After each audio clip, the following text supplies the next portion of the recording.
I'm Esther Gillies, President of the California Social Welfare Archives, here today to welcome Robert Ketch, who will be completing an interview for the California Social Welfare Archives. Today is August the 28th, 2014. Bob, as we start today, could you tell us, how did you get involved in social work? What led you to this field? I grew up in Des Moines, Iowa, and my mother worked at a nonprofit health center for low-income people as a receptionist. And she was supervised, her boss was a MSW. And this boss kind of introduced the social work field to my brother, who's older, and he went on to get his master's in social work. And I saw him working and what he was doing, and then I decided that's what I wanted to do also. So I was fortunate in that when I started college, I knew where I was going, and I went through 4 years at Iowa State, and then I went on to get my master's in social work at Tulane in New Orleans, Louisiana. So that's the introduction of kind of people in the helping role in my family. Okay. And how did we get from Tulane to California? Was that a smooth transition, or were there lots of changes in between? A few changes. When I went to school, I was fortunate to have a stipend that was paid for by the Public Child Welfare Agency in Iowa, like there is also in California, CSWA, I think it's called. And so that meant that I would go back and work for the county. It used to be a county system, then it moved to a statewide system of child welfare services. And I went and worked for Johnson County in Iowa City, Iowa, right out of graduate school. And Johnson County is about 70,000 people.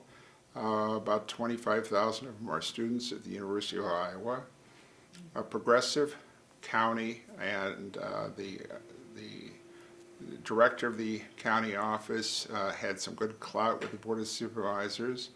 We had caseloads of 14. We were working in partnership, and this is 1969, early 70s, in partnership with a lot of other social service agencies in this very progressive community. And it was the time that the war on poverty was just being fully implemented.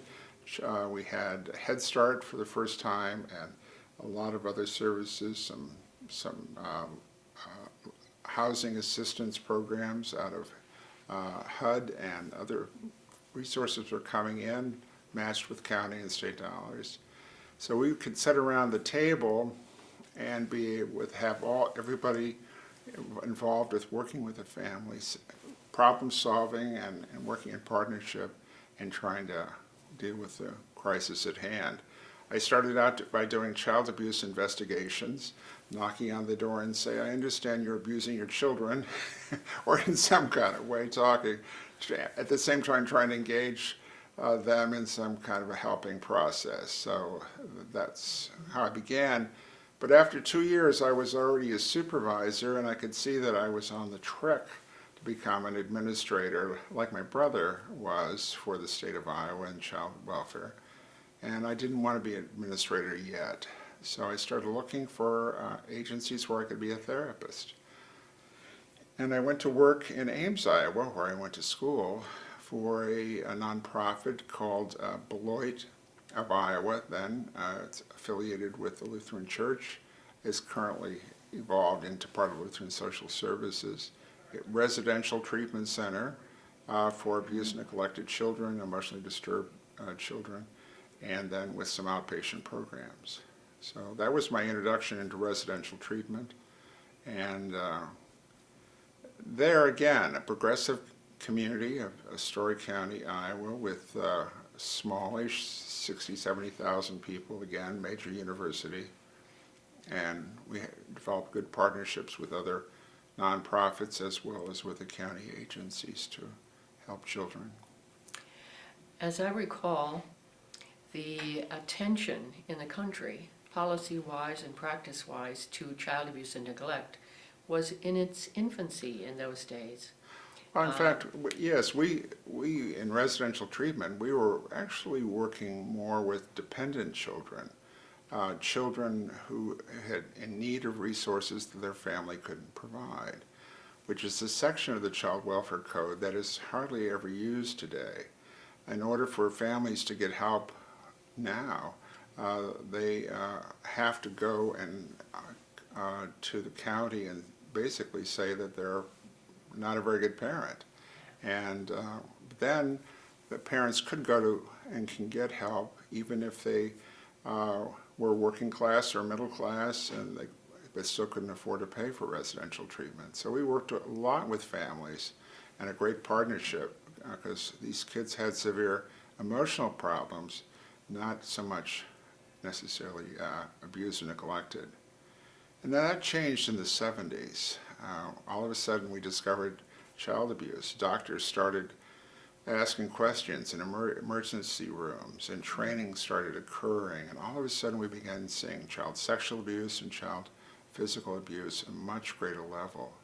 So having worked in residential treatment in Iowa and then for nearly 35 years here in California in Pasadena with 5 acres, been able to see that change over time, a different kind of focus, and frankly, we began using the child abuse tag because it got some attention and it helped us in raising needed private dollars to support the public funds.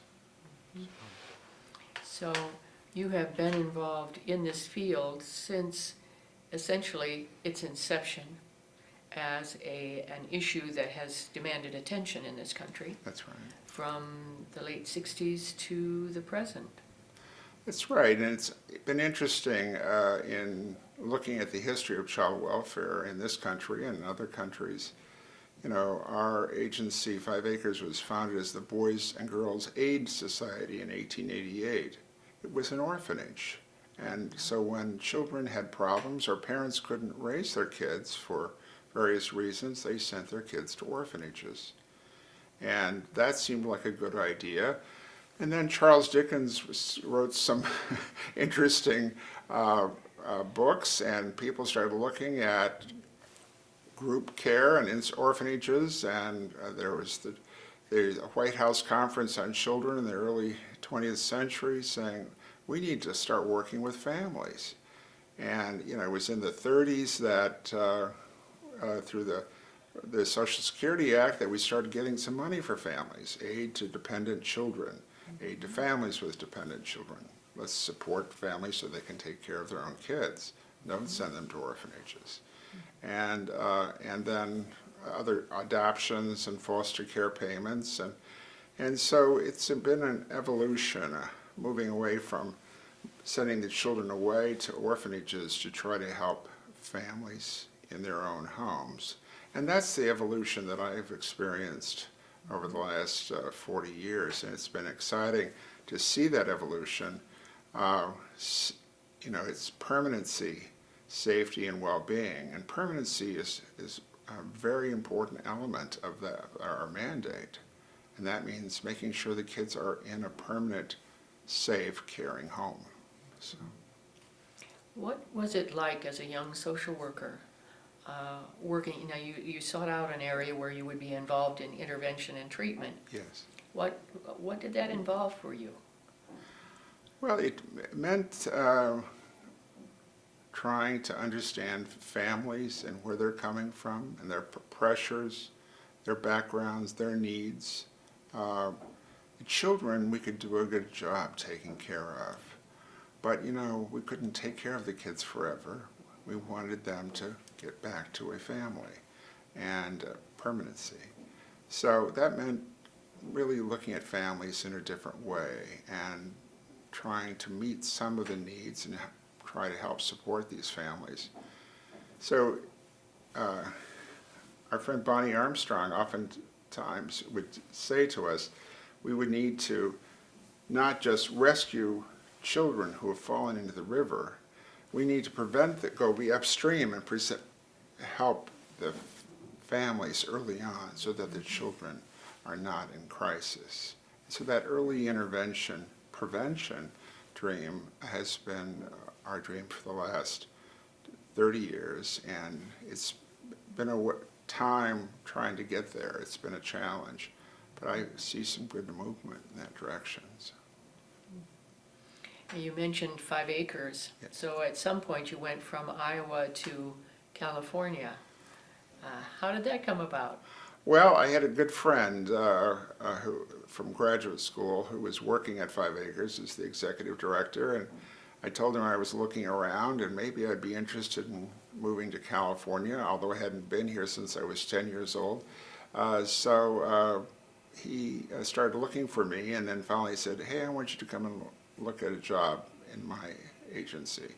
And I did, and through a period of interviews with the staff and some of the board members, I was hired in 1977 as Director of Professional Services, which put me in a position of supervising the therapists and some of the other direct service staff as well. And even then, in 1977, a lot of the children we were serving were dependent children. Again, children whose families had good intentions, but their kids had more serious problems that they could handle. So we were focusing on being a residential treatment for emotionally disturbed children, but we would still reach out with families. We worked to be family focused.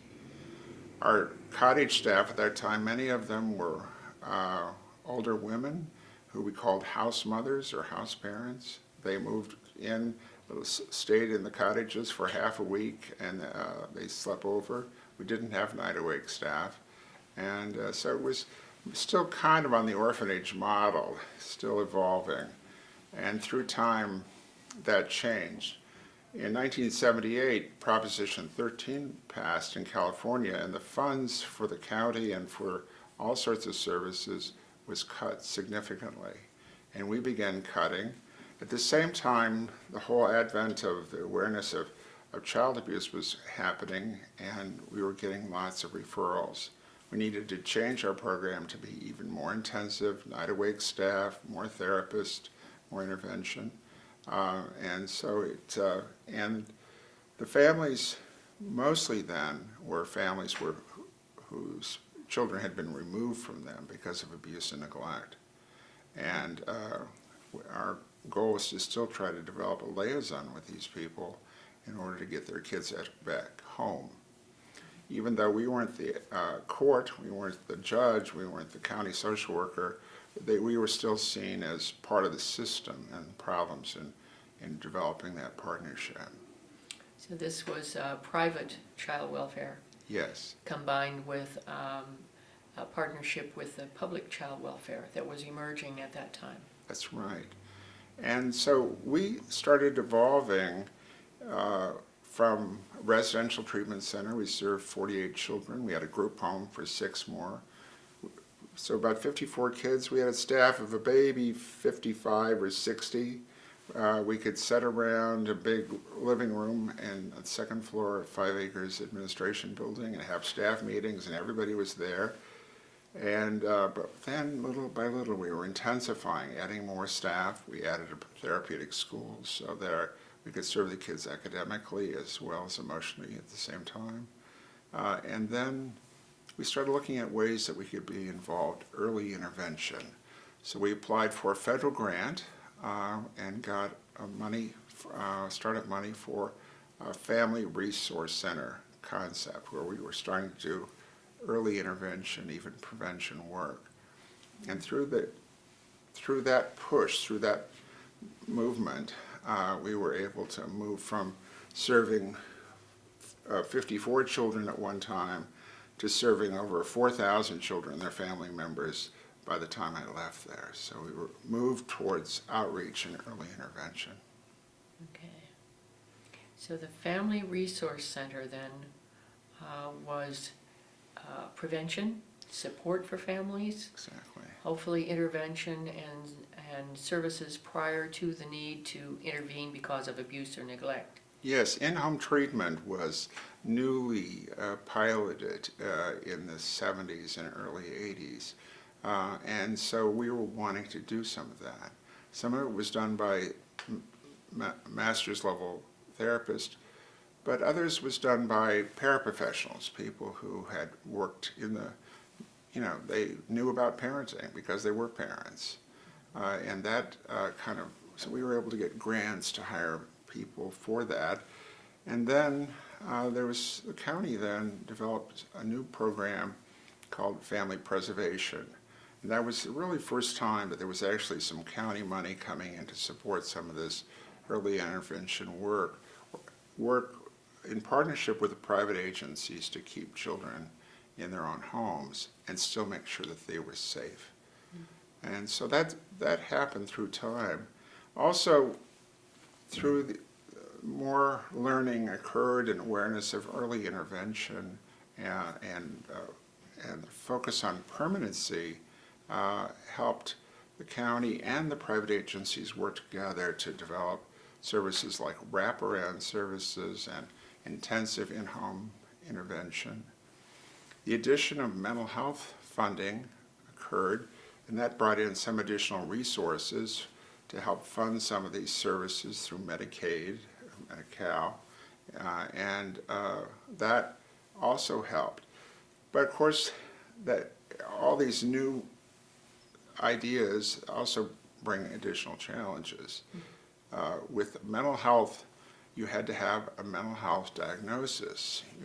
The child had to be mentally ill.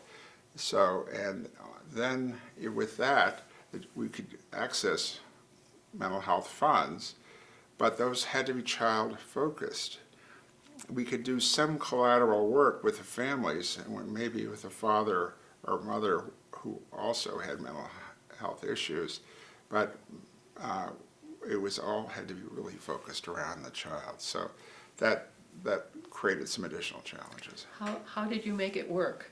Because what I'm hearing is that the changes as they evolved were demanding a great deal of flexibility by you, your organization, as well as creativity.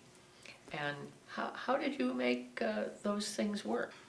The real fun part of my job was the creative part, where we could sit around the table and say, what would it take? What is needed to keep this child safe? How to help the child, how to get this family going, how to get them back together, or if not this family, another family that we could find. And so that kind of what would it take kind of questioning occurred at our agency, but also with our associations, our county associations, our state associations, our advocates, and with the county and our staff and employees. So that was the fun part of it. So then it's like, okay, we need to provide this service. How could we possibly get funds to do that? And it's maybe we could access these funds or those funds, or I understand somebody else is doing this. And so that was the creative problem-solving process. That still goes on. There's always challenges to all of these, but my optimism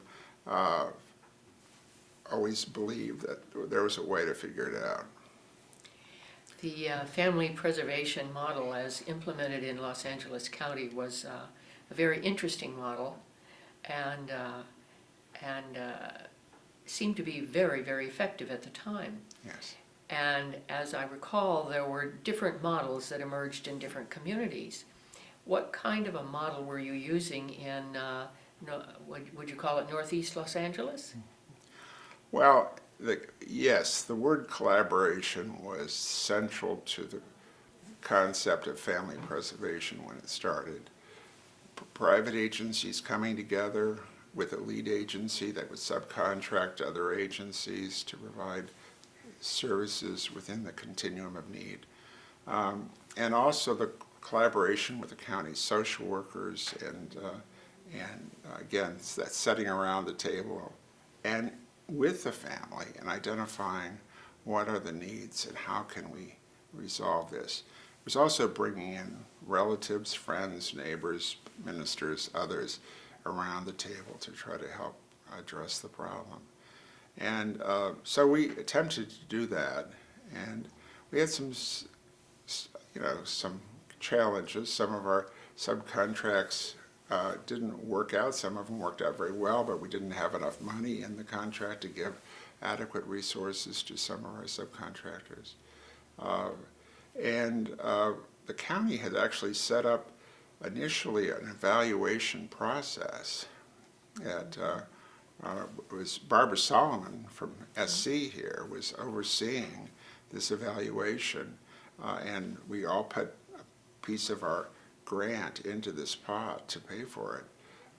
But unfortunately, that funding stopped, and some of the evaluation didn't occur, and so some of the support of the program diminished. And then it started to question, is it even doing any good, because there wasn't any evaluation.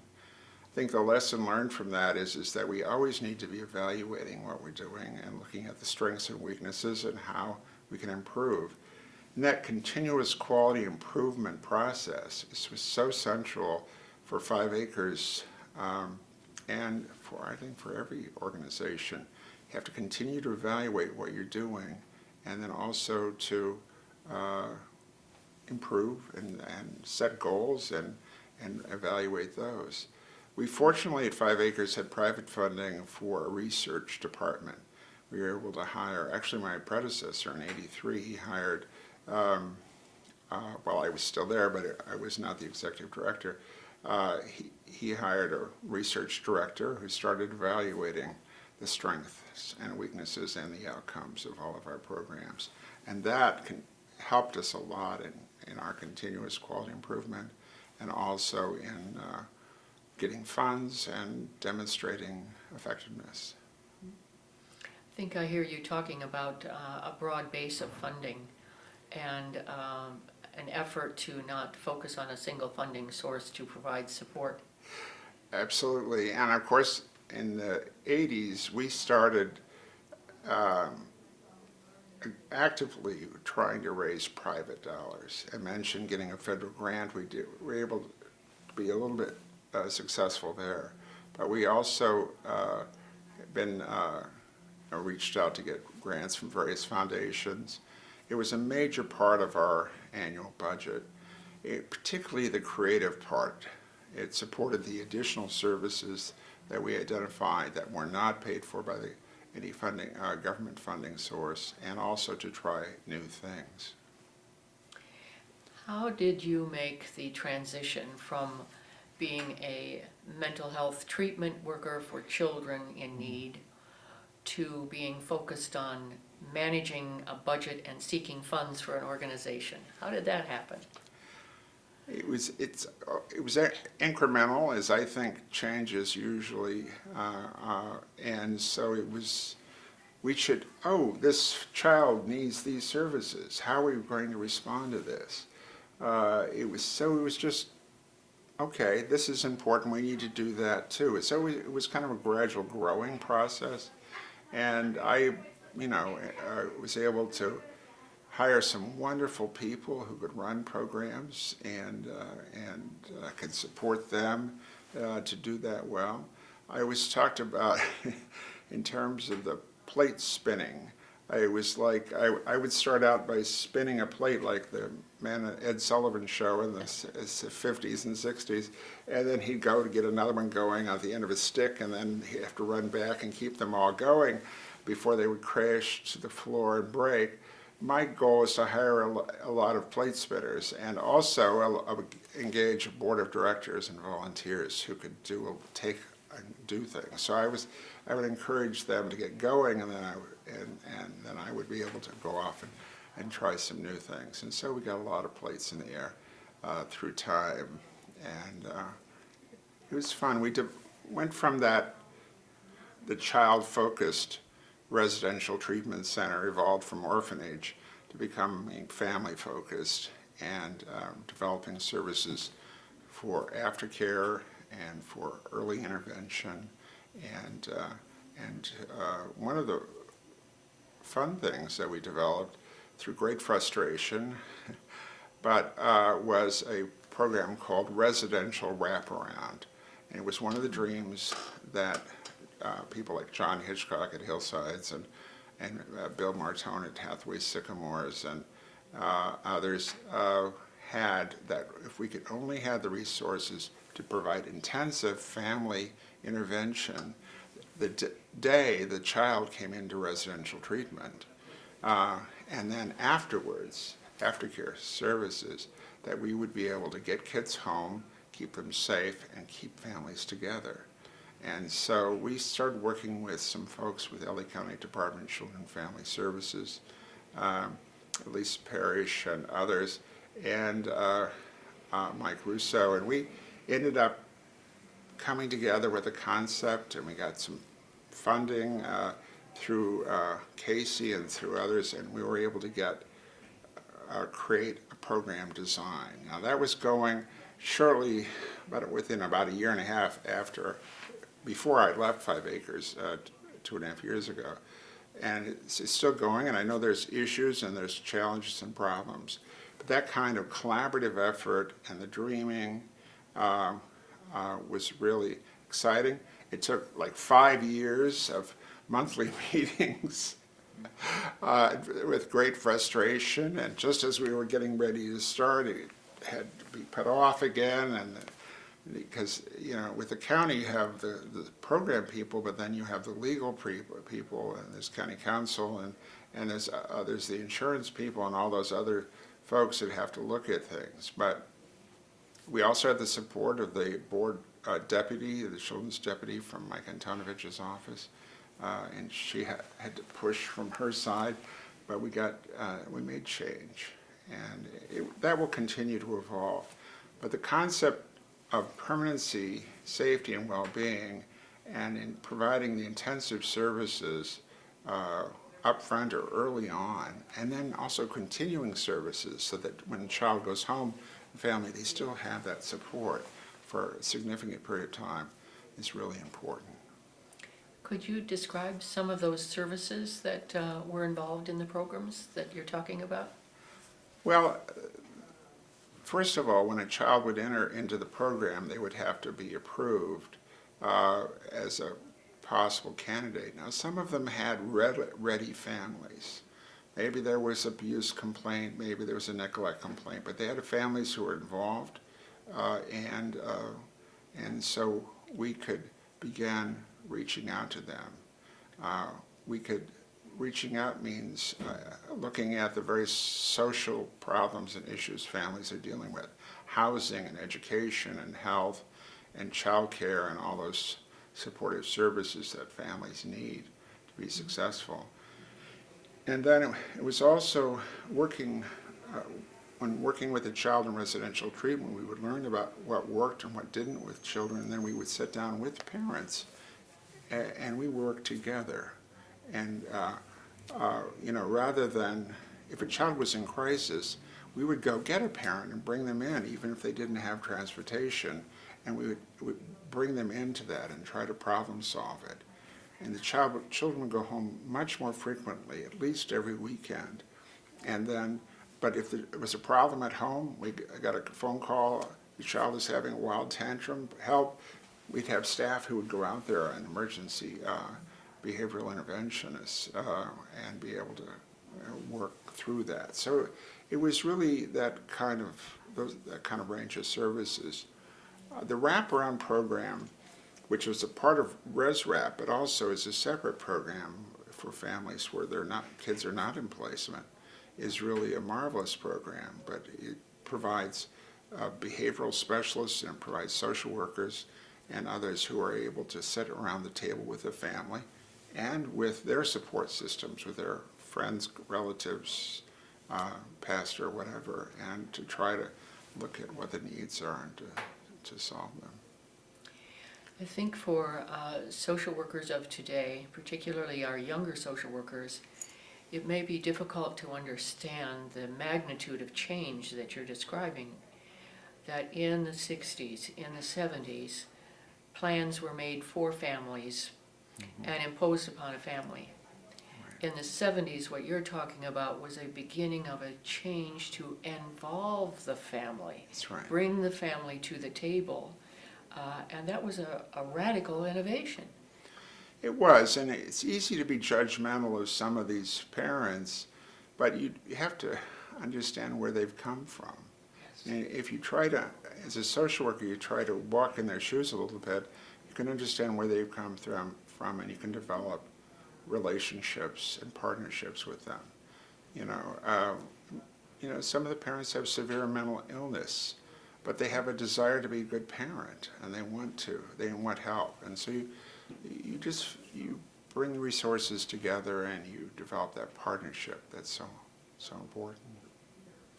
And tailor-made resources. That's right. Not this is the menu, which do you choose? Yeah. Every family, every child is different, and you need to tailor-make the intervention. And that's hard for bureaucracies in counties and states to understand. They want to have everything formulated, and so the funding to follow that innovation is sometimes really challenging, and that's why it required creativity and fundraising and in order to bring in the services. One of the funds that we raised a little bit of money for at 5 Acres was just the Yes Fund. It was, okay, this mother is being evicted. We're trying to get this family together. She's going to be evicted because she's behind in her rent, and this happened and that happened, and we need to pay the rent for the month. We got to have this family not be evicted from this house, and we need to find other resources. So when all the other pots of money, the system money, didn't work, then we had to have that Yes Fund in order to respond.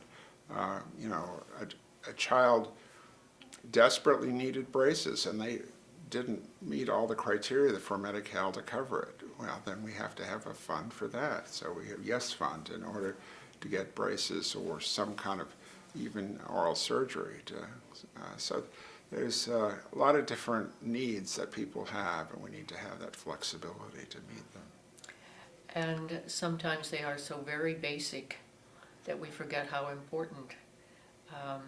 The car breaks down. Yes. And therefore the breadwinner is going to lose the job. Yes, right. Which means the rent can't be paid, which means the family will be homeless. I mean, it just escalates. So the need to attend to those early issues before they are magnified into horrendous problems becomes important. Buying a battery for a car could be a tremendous service. And, it's interesting because there was an article in the published recently about bringing social workers into schools to deal with absenteeism, which leads to dropouts and school failure and all of these kind of things.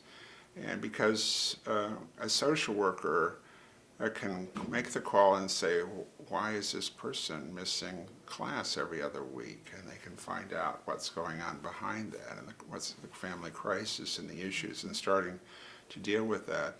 And there's some research that's showing that kind of intervention changes the outcome for kids. They do go to school. They have enough money for clothes or whatever they need, and they graduate and they can be successful.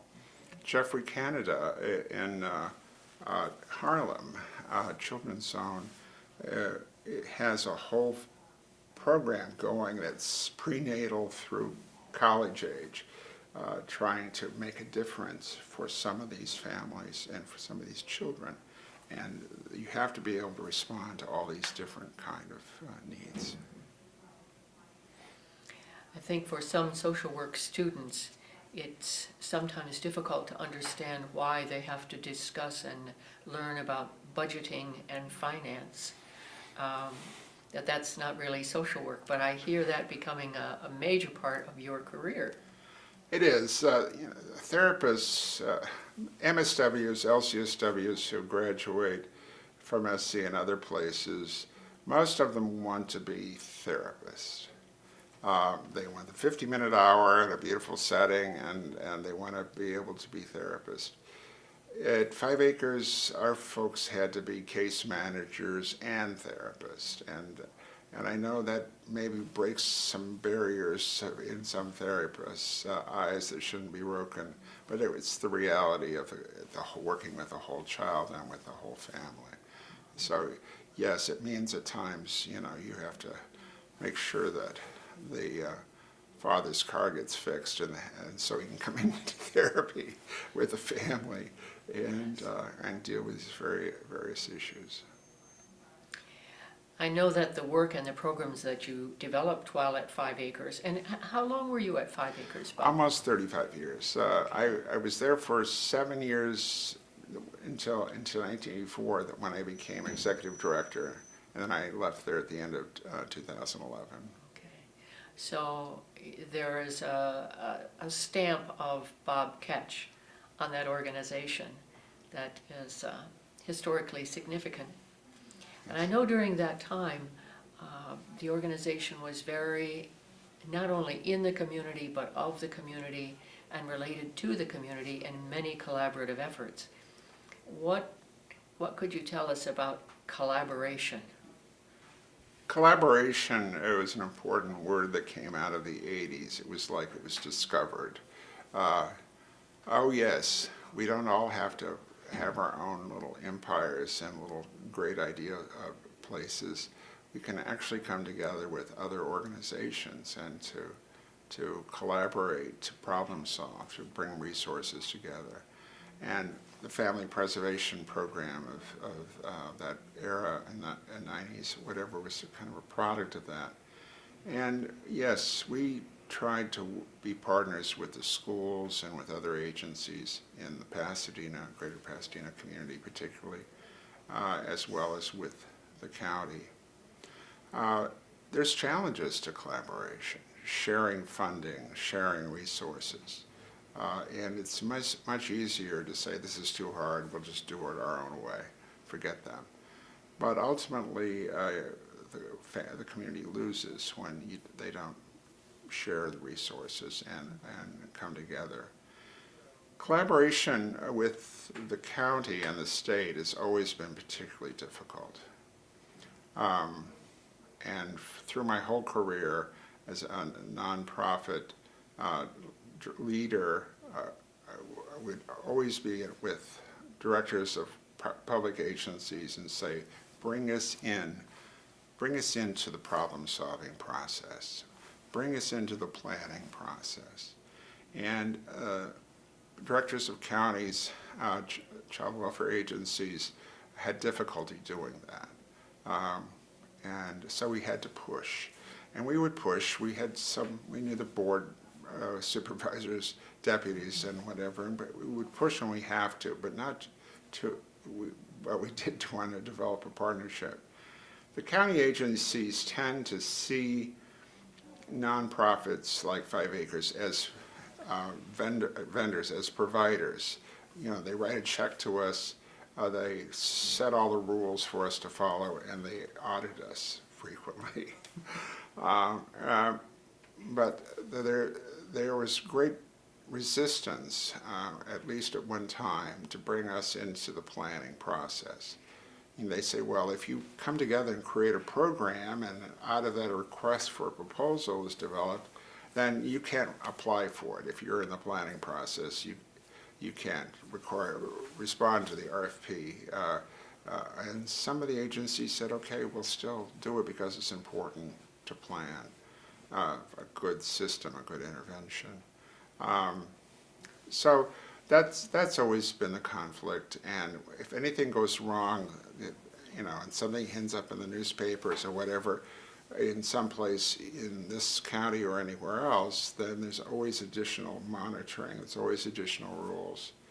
The manuals of operation for places like 5 Acres grew and grew and grew and grew.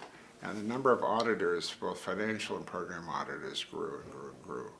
And so it's, I understand the reason for it, but it makes it a big challenge. So, but public-private collaboration is so important.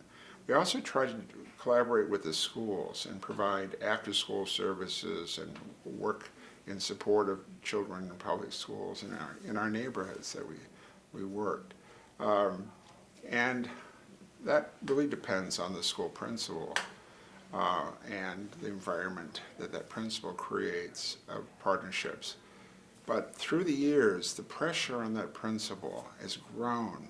You know, it's all about test scores and the attendance and all those kind of measures. And that's how they get their raises or don't, or whether they keep their jobs or don't. And so for us to go and say, you know, we just want you to open the school in the afternoon, keep it open until 7 o'clock. We'll provide this after-school program on your site, and we'll make sure the insurance is covered, and we'll bring in the services. You know, some of the principals say, I just can't do that. You know, I'm too busy. I can't deal with that. And so there are challenges to this kind of collaboration. I think we still have to keep pushing it and keep trying. We have to keep bringing people together around a table to problem solve. What if we did this and what if we did that? Whether it's for a particular family and child, or whether it's for the whole community. I know that at one point you developed a collaboration with the Grace Center. And could you tell us about that? That was an innovative program. Well, you know, I became aware that the Grace Center, which was providing programs for victims of domestic violence, was needing some support. And many of our families that we serve, particularly in family preservation programs and other community-based programs, were needing these kind of services and actually getting them through the Grace Center. And so ultimately, we brought them in under our wing, our financial wing. We had, it was a small agency, we had all the administrative systems in place, and we had some funding sources that they were not, like mental health funding and whatever they didn't have. And so those services were brought in under our umbrella, and we merged. There's other ways that things happen like that. We became aware of a program working with abused and neglected deaf children and their families was struggling, and they were looking for a foster care system, and they were looking for counseling services working with deaf children and families. And you know, we looked at our mission statement, their children, their families, there's their need. They happen to be deaf. Well, we could do that. So we got some funding, private funding, and we were able to bring that program under our umbrella. And we were able to become advocates for the deaf community as well, as we learned about the needs. And we developed partnerships with Schools for the Deaf in the city of Los Angeles, and we hired deaf therapists and who could be able to relate and work with these families. So again, an example of creativity and flexibility in responding to the changes in the times. That's right. Yeah, we developed what I like to call a circle of care, but it was a response to child and family needs. Oh, they have this need. Can we find it in the community? No, it's not there. Well, we need to help develop a response to that need. And so that would become part of our family services. But still, the collaboration with other agencies was so important that we're also providing these services. It sounds like a very exciting and creative time, Bob. It was a fun time. It was a time of dreaming and with a lot of chances to work out those dreams. You know, when we started in the social work field, when I graduated from graduate school in '69, war and poverty was still going, and there was still lots of hope and optimism.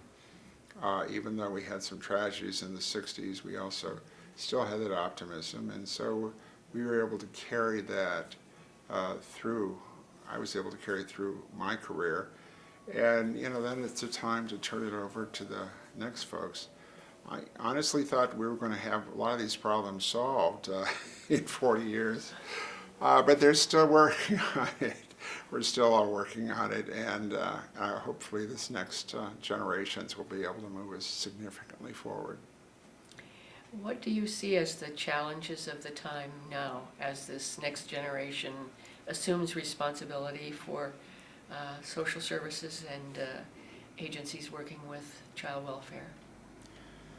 I think probably the challenges are similar to the ones that I've worked with, the challenges of trying to collaborate, public-private agencies and private agencies and schools, us all working together to problem solve. There is greater accountability, there is evidence-based practice, and there is more monitoring. That creates tensions, and that creates burdens on people, like I mentioned, the schools, and also the county.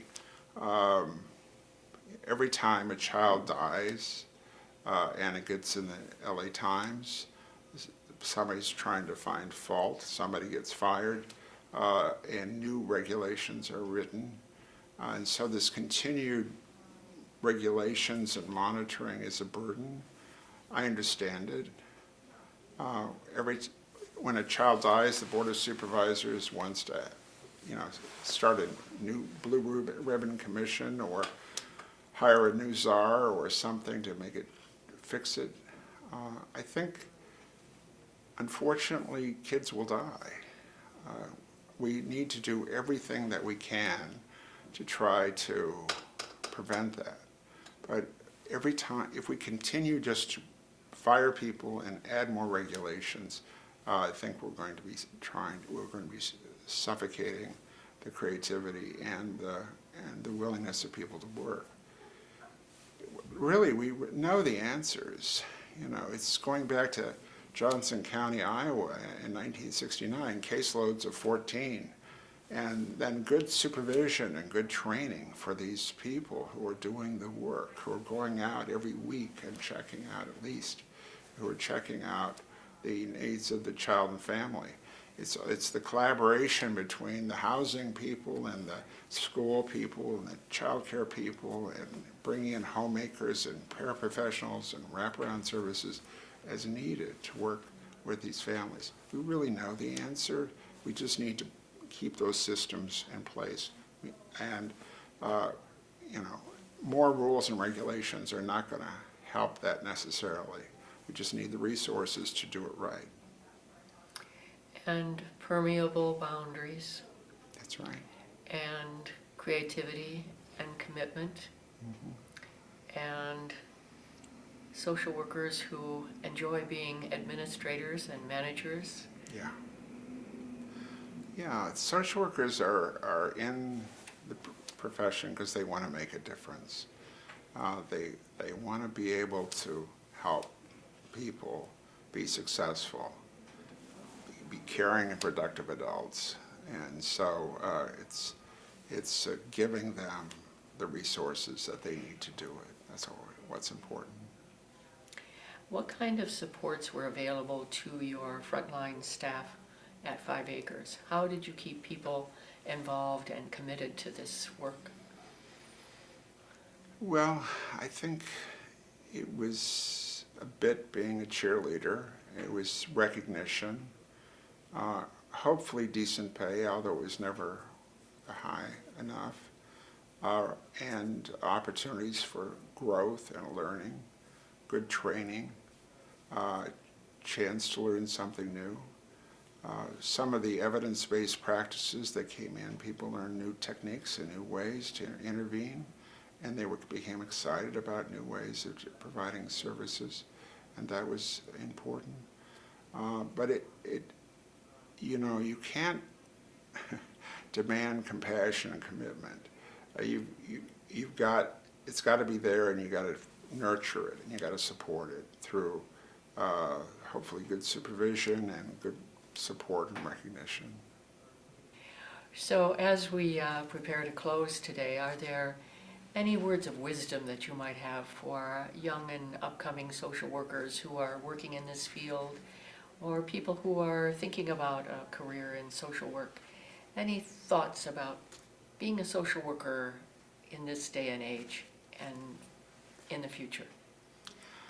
Well, I think the roots of social work always need to be in our mind, and that is community. We know about Hull House and all that kind of work, community work. It's also advocacy for change. It needs to be a part of our lives as social work. It's something that most of us don't like doing, but it's so important. And it's needing to be systems focused, family focused, and even though most social workers are scared to having a whole family in a room and doing family therapy, it can be exciting. It's also the power of groups and helping people help each other in a group. It can be so much more powerful than even individual therapy. So it's really keeping the roots of social workers in our minds, of this system focus, the family focus, as we work with individuals within that. And I think then the continuing goals to learn to collaborate and problem solve with all of our relative professions, the health and the mental health, as well as the schools and the public child welfare probation agencies. So that sense of partnership. It's exciting that, there's social work schools are still growing. The new social workers. I have a grandniece who is a new master's in social work. My daughter is a master's in social work. So it's exciting that there's still people coming into the field and they can see where there are great opportunities for the future. Thank you so very much, Bob. Okay. Welcome. I enjoyed it.